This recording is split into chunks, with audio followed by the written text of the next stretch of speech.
मुस्तफाबाद के अंदर पूरी रात दुकानें खुलती हैं, बीड़ी सिगरेट गुटखा तम्बाकू की, और जो मेडिकल वगैरह उन पर भी नशा बिक रहा है, उन पर भी नशे की गोलियां इंजेक्शन बिक रहे हैं। इन सब पे रोक लगनी चाहिए। प्रशासन इनको बिल्कुल जब तक बंद नहीं कराएगा ये क्राइम रुकने वाला नहीं है। जब 2026 लगे लगभग नॉर्थ ईस्ट के इलाके में 50 मर्डर हो गए। उन मर्डर में जितने भी एज की देखोगे तो वो नाबालिग के सारे, और नाबालिग की वजह क्या, कोई ना कोई इनको सपोर्ट कर रहा है। अब सपोर्ट कौन कर रहा है, ये काम पुलिस का है। मुस्तफाबाद में कत्ल के बाद कत्ल हो रहा है। मुस्तफाबाद की जो माए है खौफ में है, मुस्तफाबाद जनता खौफ में जी रही है। माए अपने बच्चों को घर से निकालते में डर रही है। आप देख रहे हैं आपका दिल्ली न्यूज, आपकी पसंद, आपका विश्वास सदा आपके साथ।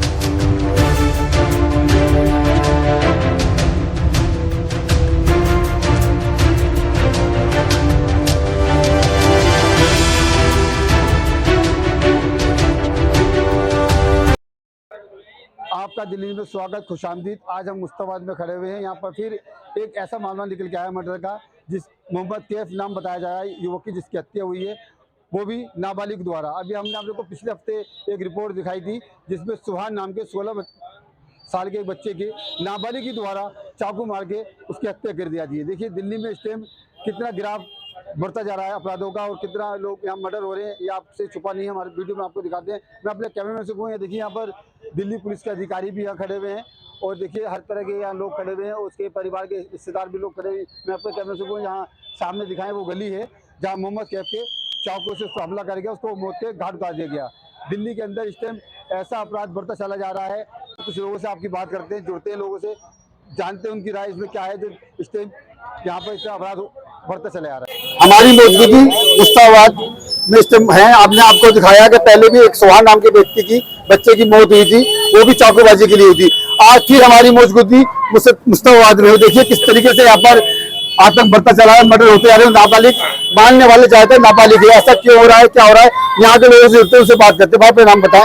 मेरा नाम सोहेल अंसारी है। सोहेल बताइए, जो पहले सोहेल नाम के बच्चे की हत्या हुई थी वो भी नाबालिगों ने की थी, ये जो आज हत्या हुई है ये भी नाबालिगों ने की, इसके बारे में क्या कहना चाहेंगे आप? इसके बारे में यही कहना है कि जो हमारे दिल्ली जो हमारी प्रशासन है वो कहीं ना कहीं नाकामयाब है, और ये जितनी भी आपको घटनाएं देखने को मिलेंगी वो मुस्लिम बहुल इलाके में मिलेंगी। मैं आपको उंगलियों पे गिनवा सकता हूँ मुस्लिम बहुल इलाके। इसकी वजह यही है कि कहीं ना कहीं प्रशासन मुस्लिम को बैकफुट पे लाना चाहती है।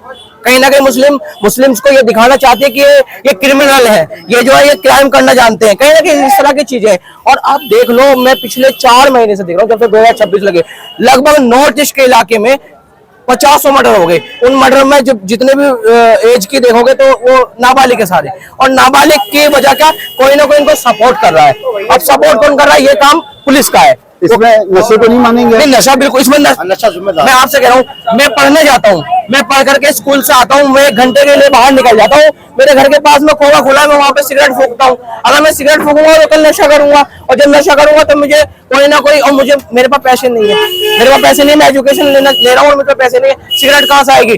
तो हम किसी ना किसी को अपना बॉस बनाते हैं, और ये सारे काम कहीं ना कहीं नशे के चक्कर में बॉस करवा रहे हैं। तो इसके बारे में प्रशासन कोई अच्छा नहीं लेता? आप लोगों को कंप्लेंट डाली हुई है, खोके होके बता रहे हैं भाई लोग यहाँ सब कर रहे हैं, मैं खोके चलती रहती है 12 बजे तक, 2 बजे तक चलती है, कोई को रोक टोक नहीं। मैं लगातार अपने एनजीओ के माध्यम से लगातार कितनी कंप्लेंट हमने डीसीपी नॉर्थ ईस्ट को, डीसीपी अदर डिस्ट्रिक्ट में हमने लगाई, लेकिन सुनवाई होती है। लेकिन सुनवाई तभी होती है जब कोई क्राइम होता है, उसके बाद कोई भी काम नहीं होता। जमीनी स्तर पे कोई काम नहीं है, पुलिस का जमीनी स्तर पे कोई काम नहीं है। मैं तो ये कह रहा हूँ कि पुलिस की तरफ से ये काम करवाए जा रहे हैं। वरना अगर मैं ये कह रहा हूँ, जब कोई एक नेता का कोई काम क्राइम हो जाता है, नेता घर पे कोई चोरी हो जाती है, उसकी जो तहकीकात है वो घंटों 2 घंटों में हो जाती है। और जब कोई गरीब का, मुस्लिम का बच्चा इस तरह से मरता है, उसको महीनों लग जाते हैं। इसकी वजह क्या है? यानी कहीं ना कहीं पुलिस नाकाम है, और ये चेहरा देख करके जो है काम करने, चीजों को काम करने का काम किया जा रहा है कि चेहरा देख करके काम कर दिया पुलिस। आपका क्या नाम है? मेरा नाम अबरार हुसैन है, मुस्तफाबाद में रहता हूँ। जिस तरह आप क्या कहना चाहिए? देखिए जिस तरह से मुस्तफाबाद में कत्ल के बाद कत्ल हो रहा है, मुस्तफाबाद की जो माएँ हैं खौफ में है, मुस्तफाबाद की जनता खौफ में जी रही है। माएँ अपने बच्चों को घर से निकालते में डर रही हैं, कभी उनके बच्चे के साथ किसी तरह का कोई हादसा नहीं हो रहा। लेकिन जो एक हवा चली है, जो ये हवा नाबालिग के हाथों कत्ल कराया जा रही है, हवा चली कहाँ से? इस नाबालिग पीढ़ी को आखिर सपोर्ट कौन कर रहा है? ये कहाँ से एक तार बिछा हुआ है तो नाबालिग के हाथों मर्डर कराया जा रहा है? और कहीं ना कहीं इन मर्डरों के बीच में दिल्ली पुलिस बिल्कुल फेल है, नॉर्थ ईस्ट पुलिस बिल्कुल काम नहीं कर रही है, फेल है, और कहीं ना कहीं नशा भी इसमें जिम्मेदार है। आप क्या कहना चाहेंगे?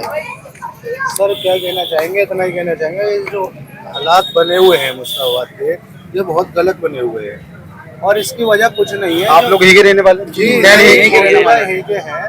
और जो इसकी वजह है, सबसे बड़ी वजह जो है, जब गली गली में कैंटीन खुल रही है, ये 10 साल का बच्चा, 8 साल का, 12 साल का, 15 साल का, आप अभी जाइए, सब बैठे हुए सिगरेट पी रहे हैं, गुटखे खा रहे हैं, एनर्जी पी रहे हैं। आपके घर वालों को पसंद है कि आपके बाहर घूम रहे हैं, तो घर आना चाहिए, बुलाना चाहिए घर वालों को?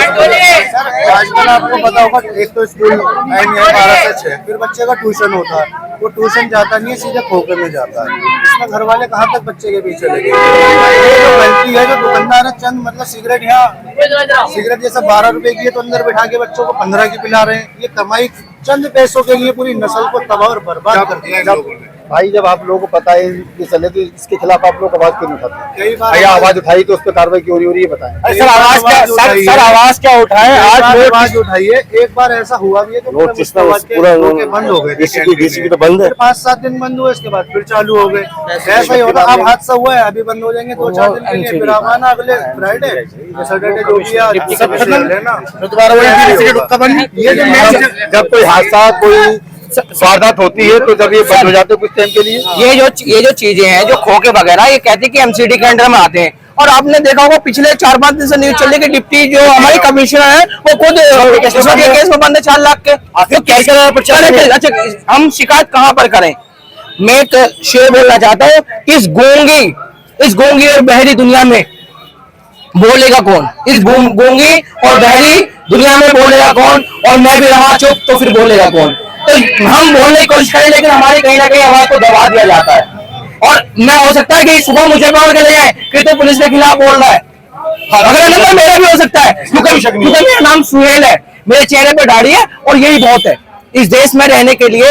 इस देश में आतंकवादी कहलाने के लिए नाम के आगे मोहम्मद लगा हुआ होना और चेहरे पे दाढ़ी लगा होना बहुत बड़ी चीज है, और इससे बड़ी चीज कुछ नहीं कहूंगा मैं। देखिए अपराध इस तरह बढ़ता चला रहा है, लोग अपनी राय रख रहे हैं। और देखिए मैं अपने कैमरे से बोल, देखिए कितनी पब्लिक यहाँ पर स्टेप करता है, देखिए किस तरीके से लोग अपने घरों में से बाहर निकल के आए थे, क्योंकि अभी 1 हफ्ता नहीं हुआ। जी हाँ, अभी 1 हफ्ता नहीं हुआ, इसी इलाके में एक गली का फर्क बताया जा रहा है, जहाँ एक मर्डर हुआ था बच्चे का, नाबालिग का, और आज से नाबालिगों के हाथों एक मर्डर और हो गया। 1 हफ्ते के अंदर इतनी जल्दी दूसरी वारदात का होना कहीं ना कहीं प्रशासन की नाकामयाबी दर्शाता है। और दूसरा, ये इंस्टाग्राम रीलबाजी चक्कर में एक कितना कहते हैं निडर, जो चाकू मारने के बाद में अपनी उस वीडियो बनाकर और इंस्टाग्राम पर रील को डालना, ये कहीं ना कहीं ये दर्शाता है कि क्राइम किस तरीके से मुस्ताबाद के अंदर पनप रहा है। और इस मुस्ताबाद के अंदर क्राइम जो हो रहा है, वो एक इतनी निडरता के साथ क्राइम किया जा रहा है, अपराध किया जा रहा है कि किसी को चाकू मार दिया और उसको फिर उसके बाद में इंस्टाग्राम पर रील पर डाल दिया गया। सर जिस तरीके से नशा पकड़ना है, क्योंकि जब तक नशा कंट्रोल नहीं होगा या नशा खत्म नहीं होगा, जब तक ये क्राइम होते रहेंगे। इसके बारे में आप क्या? देखिए पत्रकार महोदय, मैं आपको बताना चाह रहा हूँ, इस मुस्ताबाद के अंदर पूरी रात दुकानें खुलती हैं, बीड़ी, सिगरेट, गुटखा, तंबाकू की, और जो मेडिकल वगैरह उन पर भी नशा बिक रहा है, उन पर भी नशे की गोलियां, इंजेक्शन बिक रहे हैं। इन सब पे रोक लगनी चाहिए। प्रशासन इनको बिल्कुल जब तक बंद नहीं कराएगा, ये क्राइम रुकने वाला नहीं है। क्राइम के 2 ही कारण अभी तक मेरे समझ में आए, एक नशा और दूसरा ये इंस्टाग्राम रीलबाजी। रील डालते हैं इंस्टाग्राम पे, उसमें कोई गलत कमेंटबाजी होती है और उसी से झगड़ा होता है और उसी से ये क्राइम होते हैं। आपके दिल से आसिफ खान, फिर मिलूंगा नई वीडियो पे नई जगह पे, जब तक के लिए जय हिंद।